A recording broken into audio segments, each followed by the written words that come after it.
Лени, а това е Вероника. Нейната ръка, виждате? Да, и днес ще снимаме клип. Да, нека да започваме. Той ще е на тема маникюр.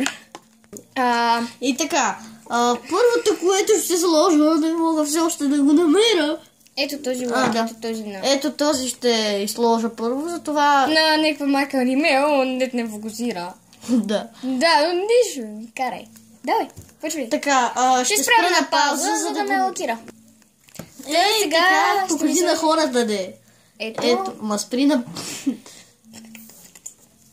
Добре, сега ще продължиме с другия лак. Да слагаш, пак ще се развалям. Да, ще сложа нещо. Сега някаква стънка четка. Сега ще сложи с тънка четка някакво украшение на... Да, виждате бел. Бял, с тънка четка. Да. Ще ви покажа на единия пръст, на другите ще видим. Да, на другите ще ви... Мръдни си то, баджак. Така. Дай си така ръка. Сложи я на земята. Не знам на кой да ти направя. Дай до средния.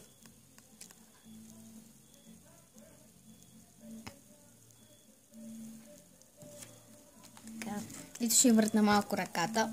Накрая ще покажем какво се е получило, нали? Значи научила си се да лакираш, Лени. Браво. Да, ето такава украска ще направи. Само секунда да фокусира. Да, че моят телефон е много бавен. То всички повечето са така. Спри, фокусира. Ето такава шарка, сега я почваме и на другите и ще ви покажем. Значи направихме само на показалеца, средния пръст и котренето. Спри да фокусира камерата. Това не мога да ти го казвам. Ето фокусира си перфектно. Добре, сега продължаваме с още една шарка, която ще го направя с черен цвят. Същия, обаче черен. Същата шарка, обаче черен на ето този пръст и на ето този. Ще спрем на пауза. Ето такава шарка. Само ще ви знаете. Добре, само ще ви покажа на единия, защото ето на този най-големия. съм измислила нещо, но въпреки това ще го направя също. Черното е доста по-наситено и хубаво. Да. Ама кой ме слуша? Дай на малкия направо. Не, на това беше, нали? Да. Дай, смело. Готово. Ето така.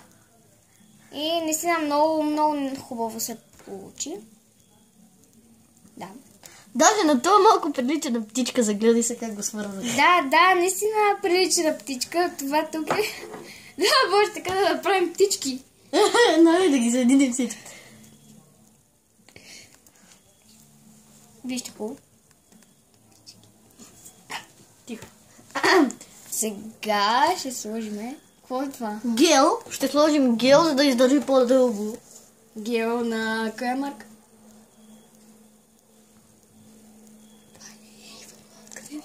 Avon. Да. Ще сложим на всички пръсти, няма смисъл, това е безцветен, но всички знаят какво са. И ето това се получи, сега ще сложим и на другата ръка, абсолютно същата шарка и ще ви пуснем. Приятели, това беше маникюрът.